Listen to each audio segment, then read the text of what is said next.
Welcome back, everyone, to another reaction video where we're diving back into some American Civil War history today. This was actually a video that was suggested to me in our Discord video suggestions. It's from a channel I'm not familiar with. It's called Unmarked History. The name of this video is The Real History You Missed in Gettysburg, Historians' Take. So I really don't know where he's going with this, but I'm very interested as somebody who not only knows a ton about the Battle of Gettysburg, but also loves the movie Gettysburg. And so I'll put the link down in the description. If we like what we see, I would encourage you to check out the channel.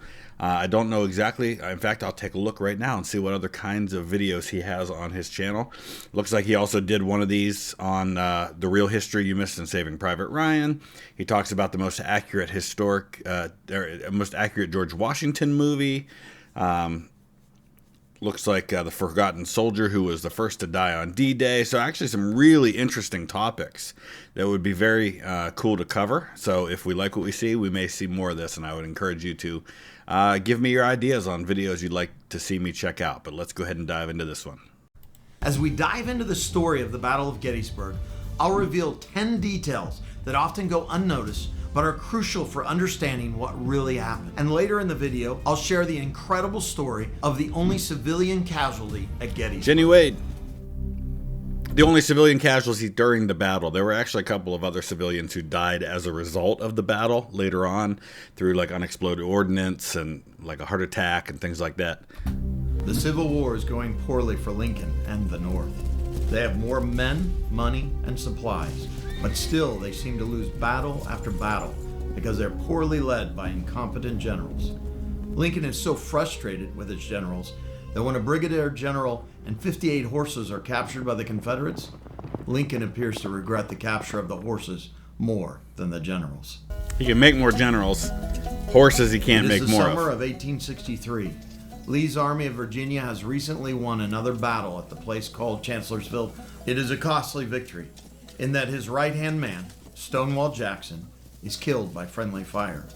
But the North is devastated by the Battle of Chancellorsville too, where a Union force that outnumbered the South 2-1 still suffered twice the casualties. Upon hearing the news of Chancellorsville, a distraught Lincoln is beyond consolation, moaning, my God, what will the country say?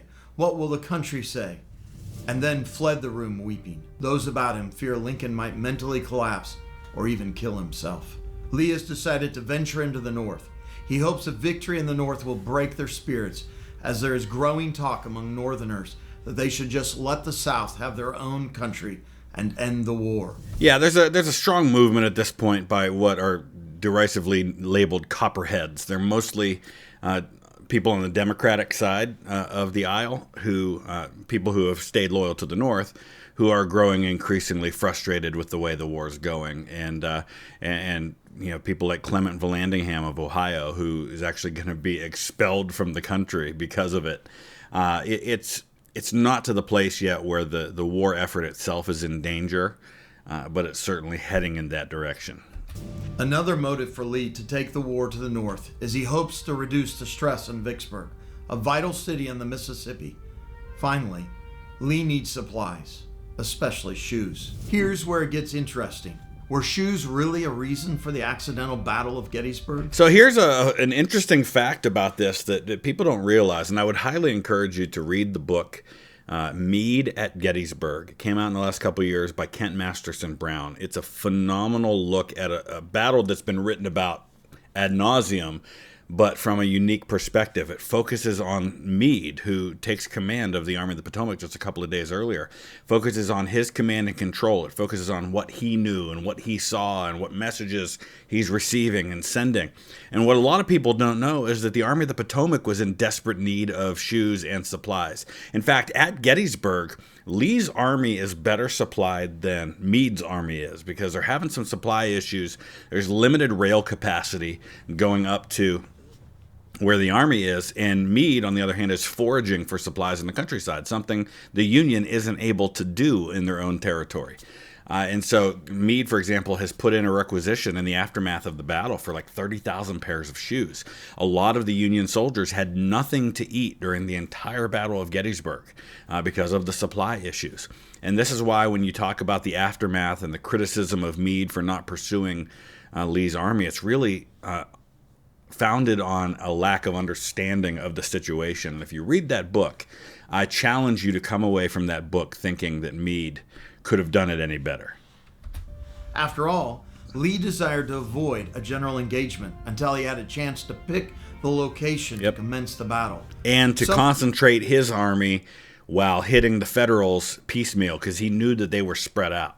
Some have argued that the shoe story is a myth, not mentioned until 14 years after the battle by General Heath, who claimed he sent Pettigrew there to find shoes.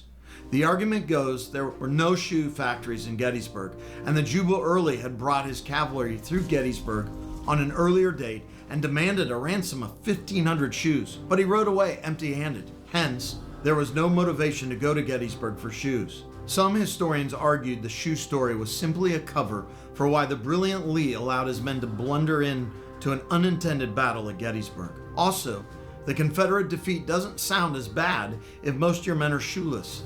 He conjures up images of Washington's shoeless men crossing the Delaware, and it implies Lee's men had to overcome horrific logistical problems. But just because General Heath didn't write about shoes as a reason for the accidental battle until 14 years later, it doesn't mean it wasn't true. He makes a great point there. I think a lot of time we are so quick to criticize statements because they weren't made at the time.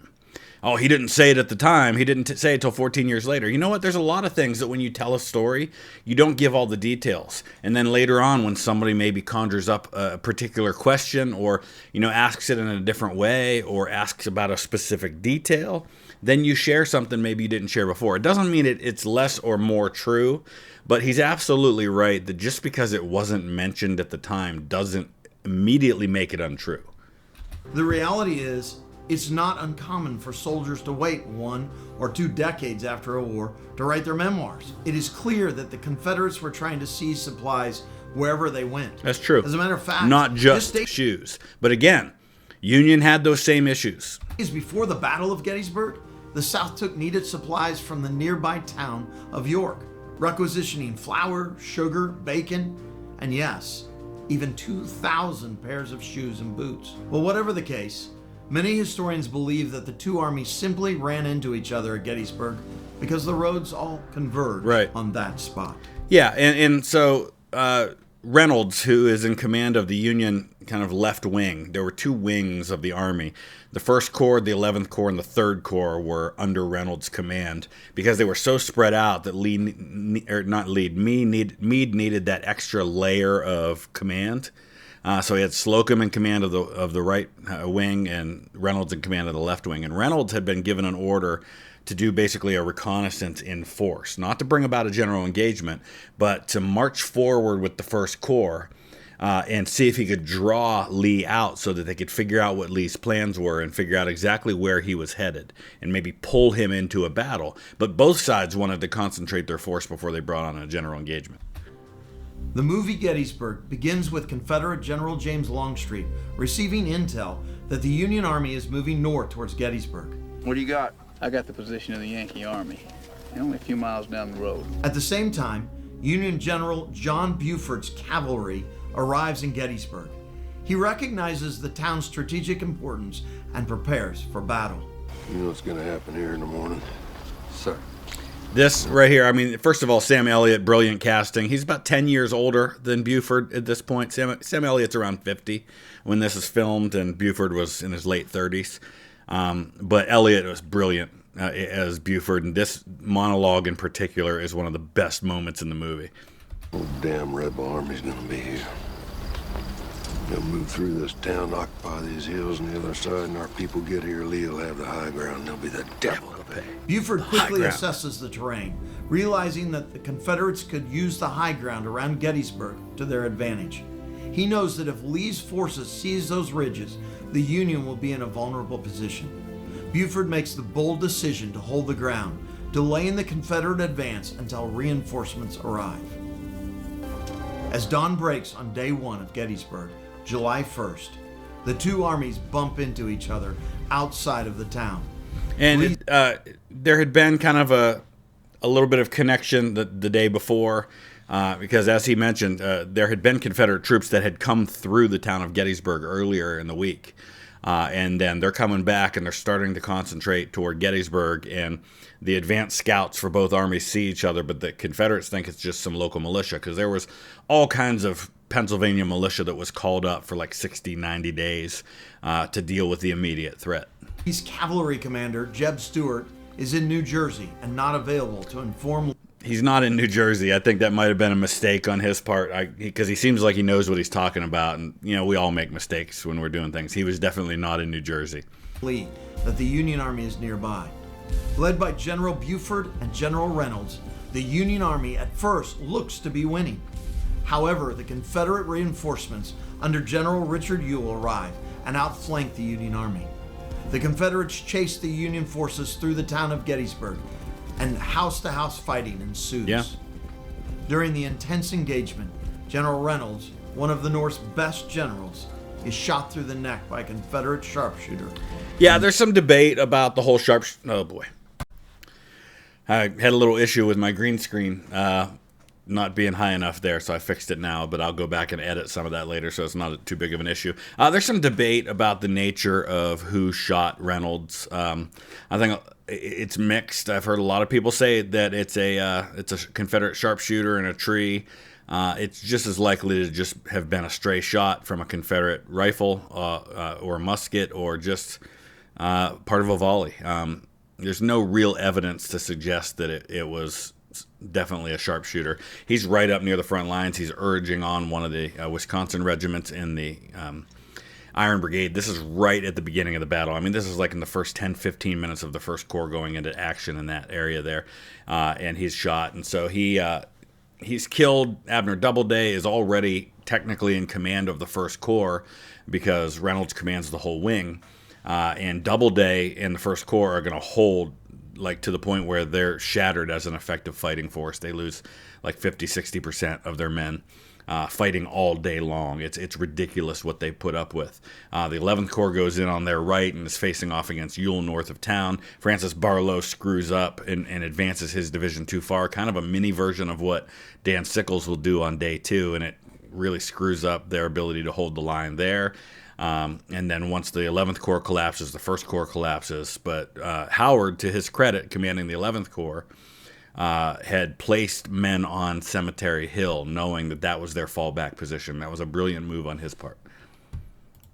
And dies.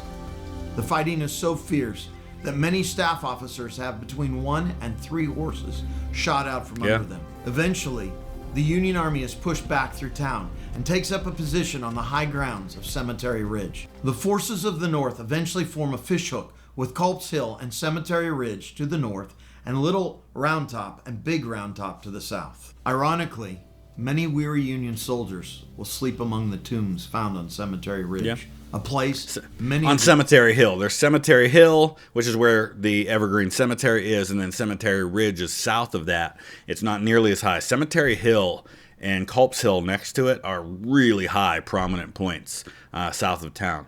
Cemetery Ridge, not quite as high, and that's going to lead to Dan Sickles moving to higher ground around the Peach Orchard, because that was higher ground than where he was on Cemetery Ridge. And then Little Round Top and Big Round Top on the south, very high. These soldiers will sadly take up eternal residence in the coming days. One thing often overlooked is that the first day is no small contest. No. Over 50,000 troops are engaged, and roughly 16,000 soldiers are killed. The first day alone, 16,000 killed, wounded, captured.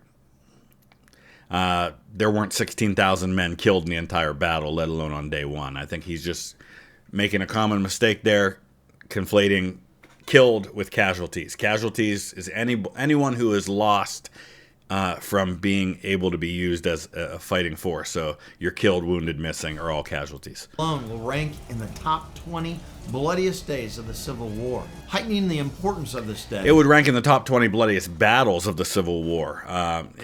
As far as days go, it's probably higher than that.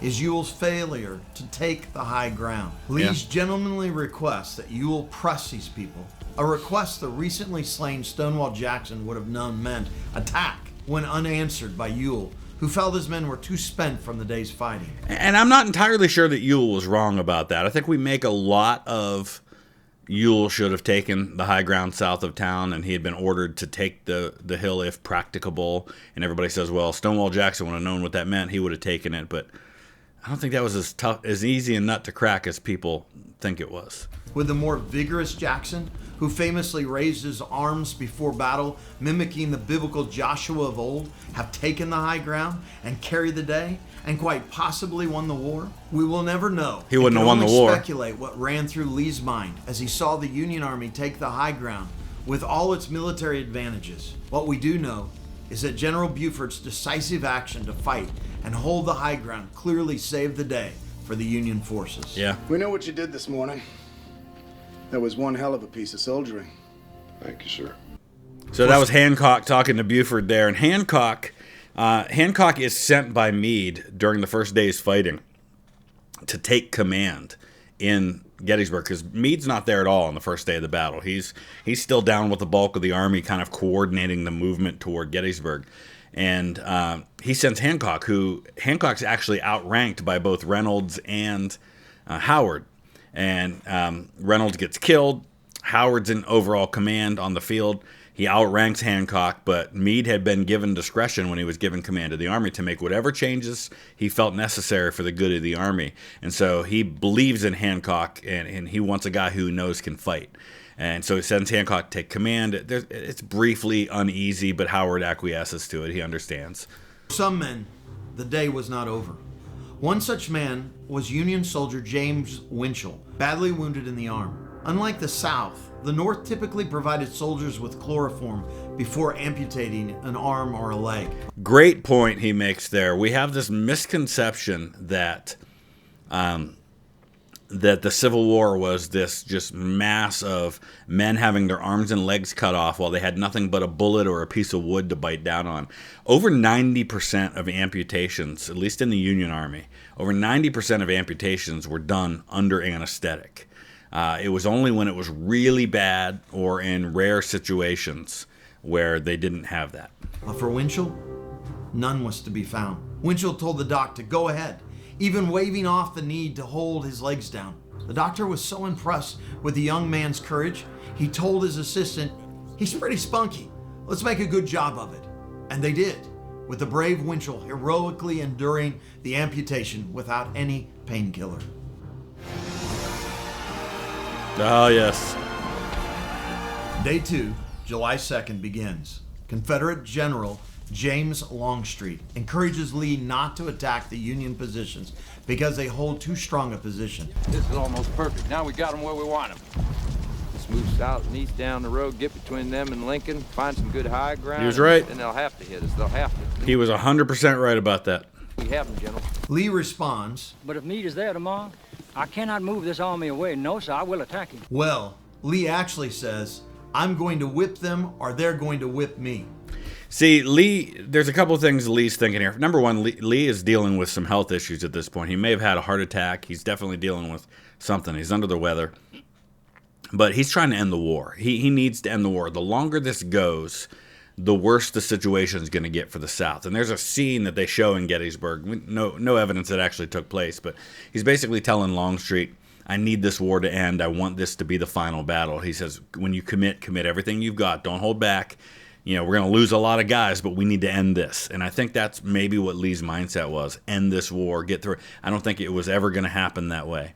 But Longstreet, on the other hand, is taking kind of the long view of things, which is we need to be on the defensive. Our best chance is to make him attack us. And if we get between Meade and Washington, we'll not only be threatening his supply line, which is absolutely true, we'll force him to attack us on ground of our choosing instead of the reverse. General Lee, confident after pushing the Union back on day 1, plans a bold offensive.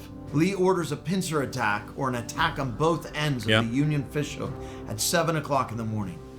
Notice that he orders it at 7 in the morning. But Longstreet's men are still coming up. And in fact, a lot of the guys that are going to be involved in this attack will have been going for the better part of a day. when they go into action. Street will attack on the right with the 1st Corps. Ewell's people on the left will demonstrate to keep the enemy from reinforcing against our right flank. And that's actually really smart, because as the day progresses, Meade is going to pull so many men off of Culp's Hill on the right for the Union that there's only going to be a brigade left there.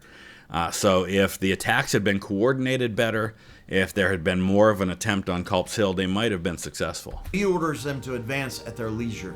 Southern gentlemen do not give direct orders. Once more, Stonewall would have known that meant attack now, but he is dead. Ewell feels the enemy is too strong, and he waits for Longstreet. Longstreet argues away the day, saying how foolish an attack would be, and argues Lee never gave him a direct order to attack. On the Union side, General George Meade's forces have established a strong defensive position along Cemetery Ridge. Now, here's what's interesting. Typically, we talk about this as being a strong defensive position. And from the standpoint of the position of the Army in relation to each other, it is a strong position. But Cemetery Ridge is a deceptively weak position in terms of the high ground that we think of. As I mentioned earlier, it's not as high as one thinks. The ground up here in this area is actually much higher. And that's what Sickles is looking at when he moves his 3rd Corps forward, but he creates a huge gap in the line in doing that. And it removes that strength that Lee has, or that Meade has, of these interior lines. Why does this matter? Because the fact that his line's so close to each other, think about it. If you're on this side of the Confederate line, up here on the Confederate right, and you want to reinforce from the Confederate right to the Confederate left over here, they've got to march all this way to get over there. Whereas Meade, when he pulls troops from his right to strengthen his left, they're going from here to there. It's like a fifth the distance. That's the strength of the Union position. From Culp's Hill to Little Round Top. Despite the early morning quiet, the Union command quickly realizes Lee's intentions. One of the key moments comes when Colonel Joshua Chamberlain and the 20th Maine are ordered to hold the far left flank of the Union line on Little Round Top. Put your colors here and set your regiment to the left of this line. So this is Strong Vincent, who is in command of this brigade. He's from Erie, Pennsylvania, as a lawyer. Really strong leader. And there's equal heroics going on the right of his line, where the 16th Michigan is holding the line. And you won't often hear me praise Michigan, but Michigan, 16th Michigan, heroic stuff on the right holding the line. And it's while he's rallying the 16th Michigan that Strong Vincent's going to be mortally wounded early in this fight. And then you have the 140th New York under Colonel Patrick O'Rourke that's going to come up and launch a charge down the hill that's going to help save that position as well. Became a critical point in the battle, as losing it would allow the Confederates to roll up the entire Union line. Finally, at noon, Longstreet attacks. It wasn't at noon. It was more like 4:30 in the afternoon before he attacked. He fights through a peach orchard, a wheat field, and a rocky place at the foot of Little Round Top called the Devil's Den. His men then charge Little Round Top, hoping to outflank the Union Army. The 20th Maine, commanded by former college professor Colonel Joshua Chamberlain. In his very first action as commanding officer, his only action as commanding officer of this regiment, he was promoted after Chancellorsville. Adelbert Ames, who commanded the regiment, was given a brigade in the 11th Corps. And Chamberlain, after this, in August, is going to be promoted to brigade command himself. Holds off repeated charges by Longstreet's men, who almost break through. And what they do is, these Alabamians in Evander Law's brigade, they know that they're on the extreme flank of the army, and so they keep kind of spreading out further and further to their right, trying to get around Chamberlain. And Chamberlain is extending his line, and he kind of forms it into a V, which is what you do when you're the end of the line. He'd also sent, I think it was Company B, over across the valley over to Big Round Top to kind of keep an eye out on things to make sure that they didn't get around over there. What makes this feat all the more amazing is that many of Chamberlain's men are mutineers who have been assigned to him because they are from Maine. In the end. And fun fact here, this actor right here, who plays one of the mutineers, later on in the prequel, Gods and Generals, will portray Adelbert Ames, the commanding officer of the 20th Maine. All but a handful will fight bravely at Gettysburg. No man will call me a coward. Charge! Chamberlain, almost out of bullets, orders his men to counterattack the Confederate charge with their own bayonet charge, even picking up rocks and throwing them at the rebels. It works. Little Round Top and the left flank are saved. Yeah, but again, we need to give credit to all the men who were on Little Round Top. 16th Maine, 140th New York especially. He captures Chamberlain's final charge on Little Round Top with incredible intensity. Yeah, and that's the best part of the whole movie. I get chills every time I see it when he yells bayonets. As much as I love Sam Elliott as Buford, this was the most brilliant casting of this movie. Jeff Daniels is Chamberlain in this movie. The scene that powerfully captures the courage and resolve of ordinary men he was facing so good. impossible odds, making it one of the most stirring moments in the film. But Agreed. why did a bayonet charge work? How could 80-some men drive back thousands? The most likely explanation is the Confederates had to believe that Chamberlain would never have countercharged with his bayonets had he not been reinforced. And it wasn't just 80-some men against thousands. I mean, you're talking about, I think they lost about 80. I don't know. Let me look at the numbers. All right, so Chamberlain still had over 200 men left at this point. He lost about a third of his force in the battle. And there weren't thousands charging up. I mean, he's facing basically like 1.5 regiments of Alabamians. And they're going through their own casualty figures at that point. So I would guess, if anything, you're probably talking about even numbers on both sides, maybe 200 or so on each side. But it's that momentum of moving downhill with your bayonets that takes them by surprise, and they're exhausted, not only from repeated charges up the hill, but also just from all the marching and maneuvering they had done before they even got to that point. So the rebels falsely concluded that the charge was merely the tip of a larger force coming their way. I don't think they even thought that way. I think it just was surprise. He retreated before what they perceived to be a large force of Union soldiers. Possible. Colonel, we watch from our position above. It's the damnedest thing I ever saw. So this is James Rice. He's going to take command of the brigade after Strong Vincent was mortally wounded. May I shake your hand, sir? Chamberlain's bravery and daring were not the only story of note on day 2. General Daniel Sickles, who before the war famously killed his wife's lover and used the then novel plea of insanity to get off. Temporary insanity. Hey, and fun fact, if you ever go to Gettysburg and you see the fence that is between the National Cemetery and the cemetery that gives Cemetery Hill its name, the civilian cemetery, that fence is the one you see in this image right here. Dan Sickles had it moved to Gettysburg when he was a congressman.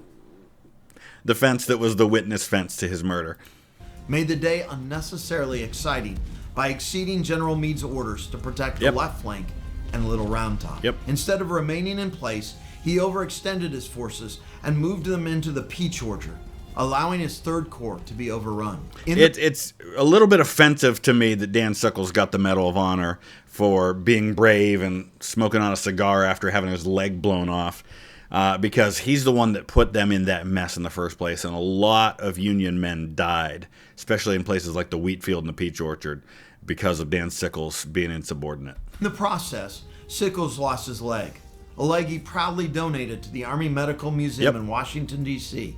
Fortunately for the Union Army, the Confederates were unable to take advantage of Sickles' blunder. But one man came close, General William Barksdale, leading his Mississippians in an amazingly brave charge, an assault often overshadowed by Pickett's charge, almost carried the day against the Third Corps in the Peach Orchard. And in a similar area to where Pickett's charge would happen. It's kind of on the southern part of Pickett's charge is where Barksdale attacks. But the brave soldiers from Minnesota stood in the gap and held the line. I feel like I'm being very nitpicky, but he's conflating two different stories here now. It wasn't Barksdale's brigade that the 1st Minnesota charged into. That's happening a little further to the north. In fact, let me pull up a map so I can kind of explain all this a little better. Okay, so here we go. So here's the map of this particular part of the battle, and this is all going on to the north. You have Lafayette McLaws, who is commanding one of Longstreet's divisions, the one on the left. The one on the right is John Bell Hood, and that's the one that's attacking in places like Devil's Den and Little Round Top. So over here further to the left, you have Barksdale. That's on kind of the northern edge of the Peach Orchard. and he's going up against Willard. Willard's going to be decapitated by an artillery shell in command of his brigade. And you've got units from like the 12th Corps coming in to help reinforce over here. But further to the north of Barksdale's Mississippians is where you have Wilcox, Lang, and Wright attacking. And right here where Wright's attacking, this is basically where, I mean, this is pretty close to Pickett. I mean, this is Pickett's charge right here is where that's going to happen the next day. But here's the 1st Minnesota right here. And that's where Wilcox is going to be attacking with Lang and his Floridians to their left. And there's a bit of a gap in the line right here while Hancock is waiting for reinforcements to come from the Union right. And he's looking for a way to slow things down. He sees this entire brigade, maybe 1,000, 1,300 men, something like that, coming across this flat open space here. And the 1st Minnesota is the only unit in the area that can do anything about it. And so Hancock orders Colonel William Colville of the 1st Minnesota he basically tells him, take those colors, you know. And Colville knows at once that he's ordering his regiment to its death. And they're going to take the highest number of casualties for any Union regiment in a single battle in the entire war, and it's going to happen in the span of like a half hour or less. But they managed to do their job. Before the action was over, 50% of Barksdale's men were killed or wounded, and Barksdale himself suffered mortal wounds. Barksdale's last words were, "I am killed. Tell my wife and children that I died fighting at my post." Yeah, he's buried in Jackson, Mississippi. Other end of the fishhook, Ewell finally attacks in the late afternoon and is turned back at Culp's Hill after tough hand-to-hand combat. And you have another situation there where you have a situation very similar to what happens with Chamberlain on the left, where you have a desperate Union fight to hold the right. Culp's family owned this hill. He had gone to the south to fight for the Confederates and joined Stonewall Jackson's brigade, now commanded by Ewell. Some historians claim Johnny was killed in the Confederate attack a mere 20 yards from his family farm. Others claim it was on another location of the battlefield. Yeah, so Wesley Culp is, he's part of the Culp family. It was originally Kolb. It was German. My kids are descended from the Kolbs. Yeah, he had gone south several years earlier. He joins up with the Stonewall Brigade. And he's fighting near to there, probably more like closer to the Spangler farm than it was to the Culp farm. And they never did find where he was buried. And it's a long, fascinating story. And if you go over to my channel, there's a link in the description to my channel, Stories of the Civil War. I did a video on these 3 young people from Gettysburg who were all friends with each other: Wesley Culp, Jack Skelly, and Jenny Wade, who I think he already referred to. He's going to talk about later. Whatever the case, Johnny's death so near his home was ironic and had to be doubly heartbreaking for his family. One more unknown story from the second day of Gettysburg is that news reached Lincoln that his wife had been thrown from a carriage while visiting wounded soldiers and had suffered a serious head trauma. Lincoln rushed to her side. It is quite possible that the carriage was sabotaged, with someone hoping loosened bolts might lead to a catastrophe for Mr. Lincoln. Yeah, in fact, she was convinced of that. She was sure it was an assassination attempt. The indomitable Miss Lincoln refused to rest, and she insisted on helping with the preparations for the 4th of July, a day they did not know yet whether it would be spent in celebration or in the trenches.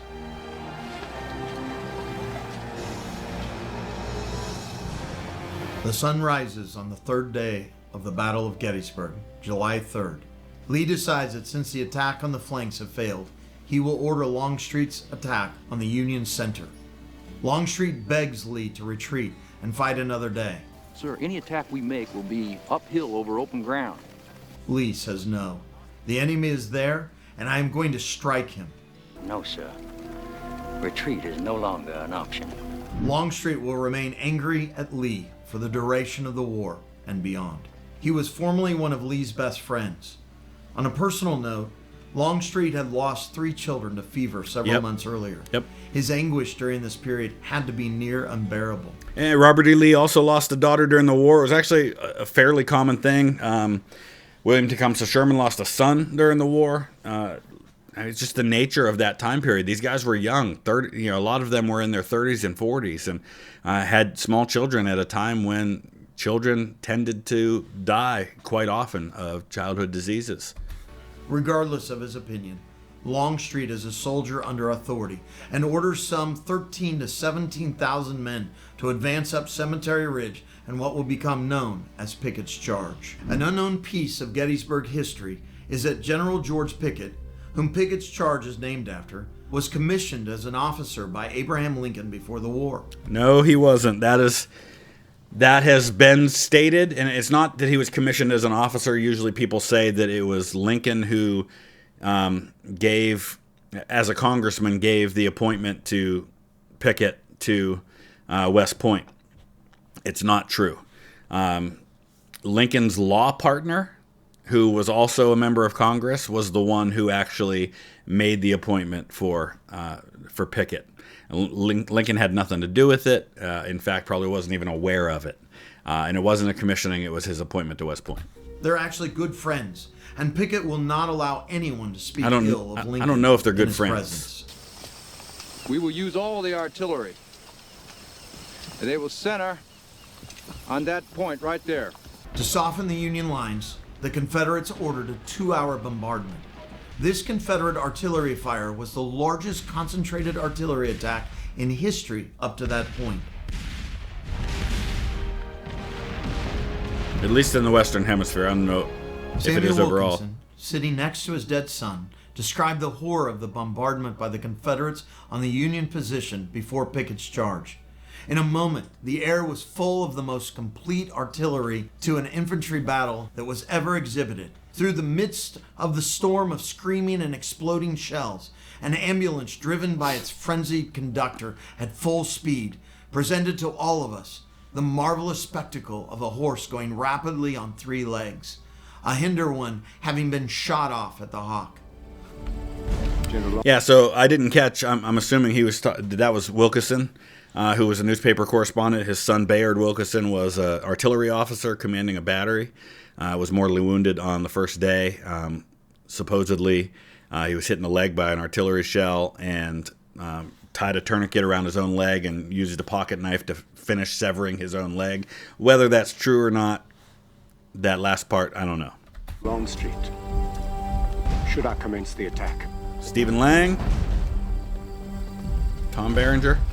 That's pretty much how that went. Given his orders, Pickett turns to his fellow Virginians and orders them up and to your posts, and let no man forget today that you are from old Virginia! This was no small request, as Pickett's men would have to traverse a mile-wide expanse and march into the teeth of Union artillery and Union soldiers firing down on them from behind a stone wall. Perhaps Pickett's men had courage because the band played lively polka music behind them. Now, I will say this. If you go there and you actually walk the ground of Pickett's charge, you'll notice that for at least part of that mile-long crossing, the right side of Pickett's division had some cover. There's places when you first leave the woods where you actually can't see the Union lines because they're kind of behind that same high ground that is up there around the peach orchard in that area. I'm not really sure why that was the music of choice.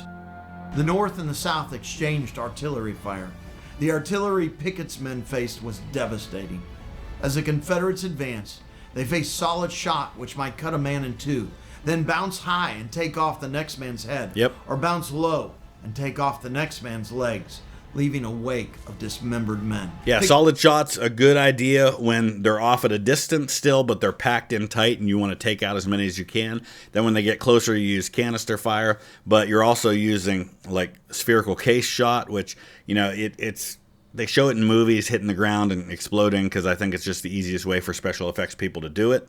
But that's not how it worked. They didn't have contact fuses. They didn't have things that would hit the ground and explode. They were timed. And they were timed to hopefully, if you do it right, explode in the air over the enemy and shower the shrapnel down on him.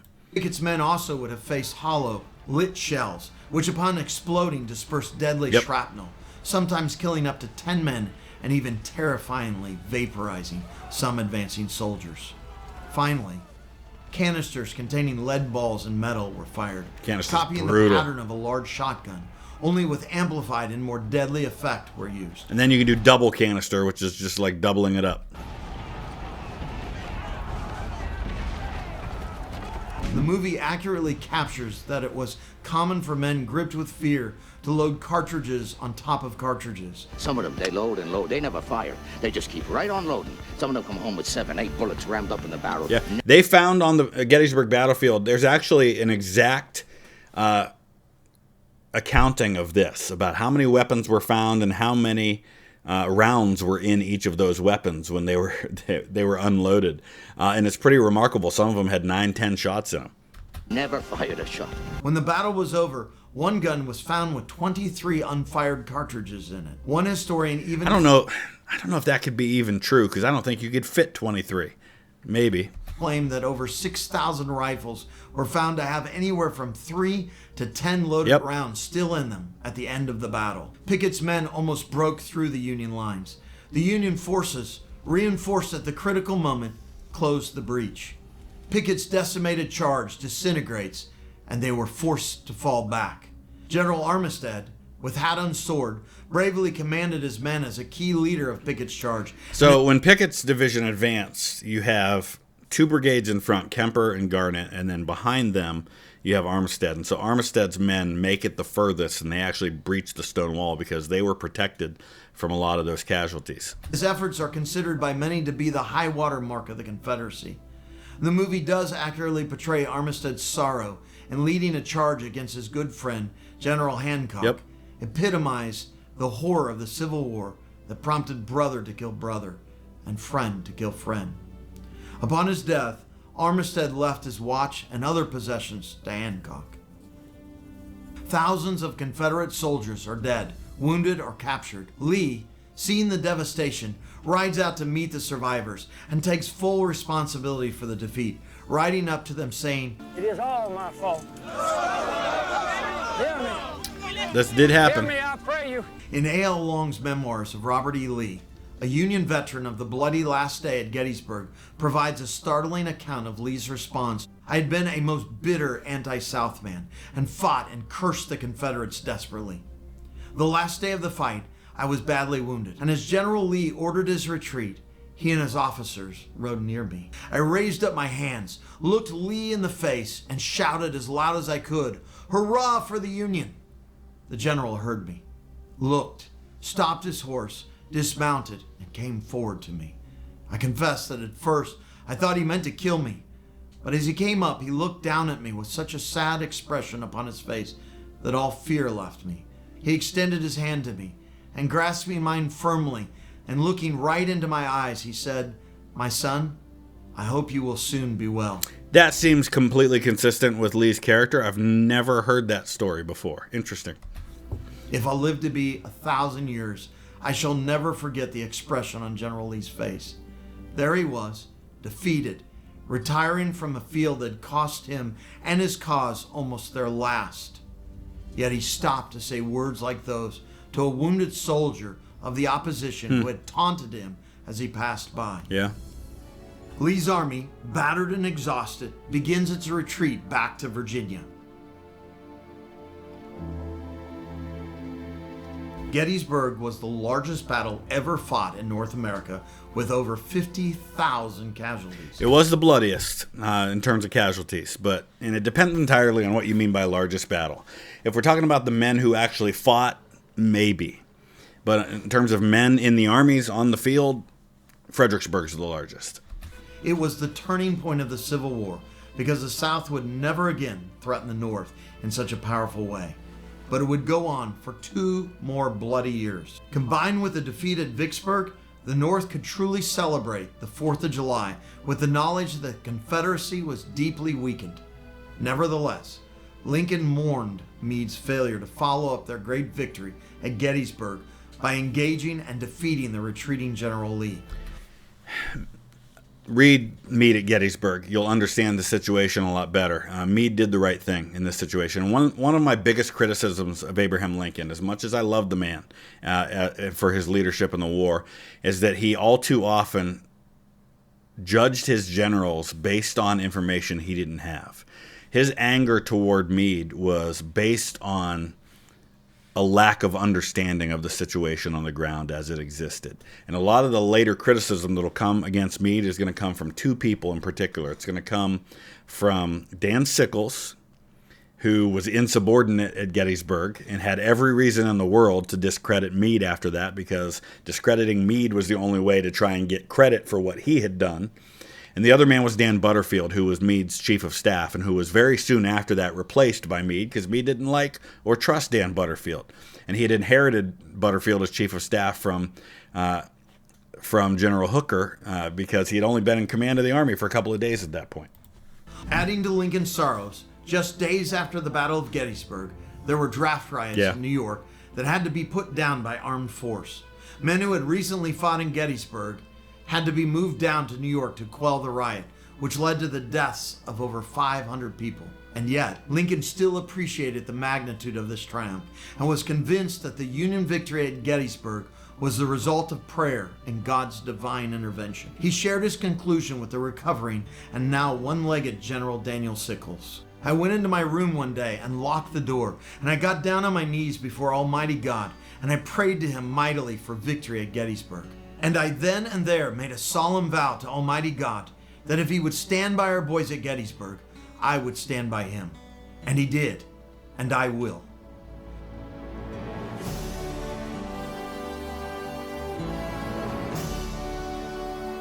Now let me tell you the wild story of the only female casualty of the Battle of Gettysburg. As fighting rages through the town on July 1st, 1863, Jenny Wade, a 20-year-old seamstress, flees with her family to her sister's brick house for safety. Her sister has just given birth. And her name's Mary Virginia Wade, and she was more often than not known as Ginny Wade, Ginnie, rather than Jenny. And Jenny takes on the responsibility of caring for her, while also helping Union soldiers by filling canteens and baking bread.